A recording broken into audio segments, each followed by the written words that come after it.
Hello guys, and we're here today with another very awesome video. We are here with some duels and a discussion.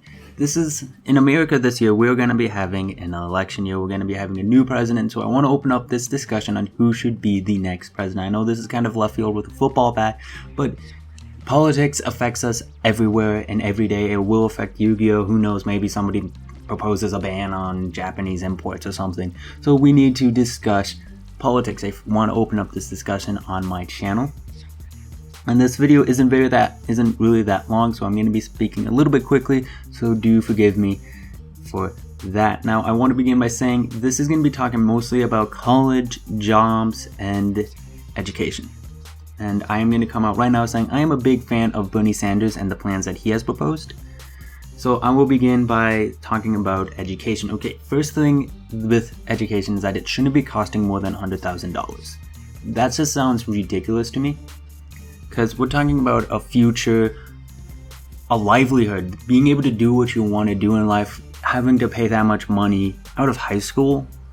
Yeah, there are scholarships, yeah, you can grants, but those can be tricky, and it can still be very hard because college is kind of seen as an adventure, getting away and starting living your life as your own. So a lot of people do go for out-of-state tuition, and it's just so expensive for information, for knowledge. I just don't get it how $29,000 per year, so for 4-year tuition, can be just that expensive. And a lot of people, Bernie Sanders, what he proposes is a Robin Hood tax, and a Robin Hood tax I think is amazing. Pretty much it's a tax on Wall Street. It's a 1/10,000th tax, so if you spend $10,000 then it's a $1 tax. I don't know if that's added on, because then that would be completely the lender. I think it should be taken out of the 10,000, split between the lender and the borrower, very simply, so that way it spreads the effects of the tax around instead of being it all in one person. And so, education, it can be easily paid for because this $110,000 tax, like that, and $10,000 investment isn't that hard. I talked with a broker once, and he said that the minimum at his bank was $5,000. So a $10,000 tax, a $10,000 investment won't be that big. So that means like $100,000, you'd be paying a $10 tax. And I feel that will make a lot of money for the government, and we'll be able to pay for the free education. Now, what a lot of people claim will happen with free education is great inflation, where a college education would be worthless. And they look towards how in the 50s a high school education was amazing and today it isn't. But I feel a lot of people miss something when they're using that argument, because they forget that we got rid of the steel industry and a lot of our factories during the 80s and in the transition between centuries. And so that's probably what caused a major part of the great inflation, is that we just don't have those entry-level jobs that don't really require anything anymore. So great inflation, yes, it will still be there. You won't be the special apple with the college education. But we're not going to get rid of the jobs that need a college-level education anytime soon. So you're still going to be needed, and as those jobs increase, regardless of education being free, you're going to have more people with college education. So it's not even that special today. So just to summarize, when it comes to education, it's easily paid for. It can be easily paid for with the Robin Hood tax. Great inflation won't be that big of a problem, and just by principle alone, a future should not be costing that much money.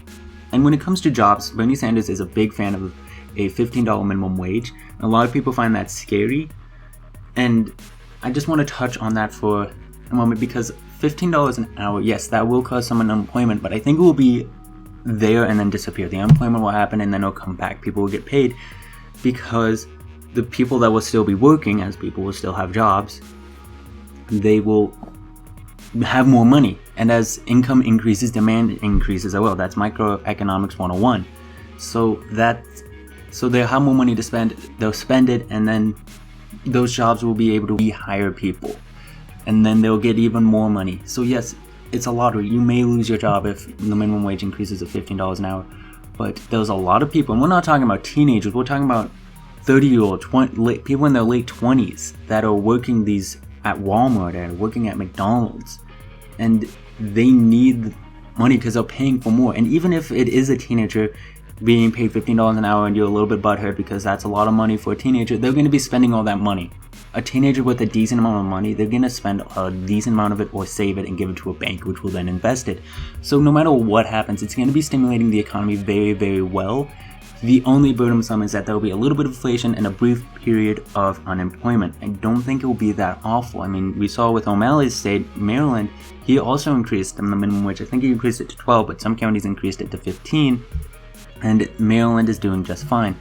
So I feel Bernie Sanders has a really good plan for the economy. He's gonna help get people to get the education they need so they can get those high-paying jobs, but they're also gonna help the people that are already stuck, that can't get, that maybe they paid or they just can't get their jobs that they thought they'd be able to get. And he's gonna be able to do all that.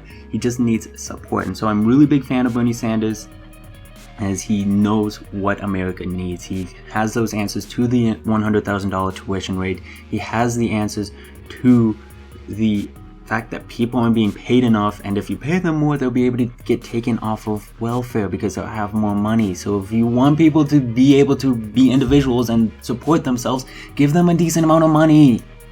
It's either Walmart pays them or the government buys for them. And so that's pretty much what I want to end it there. So I want to thank you guys for watching the video. Don't forget to leave a like, comment, and subscribe. See you guys later. Bye.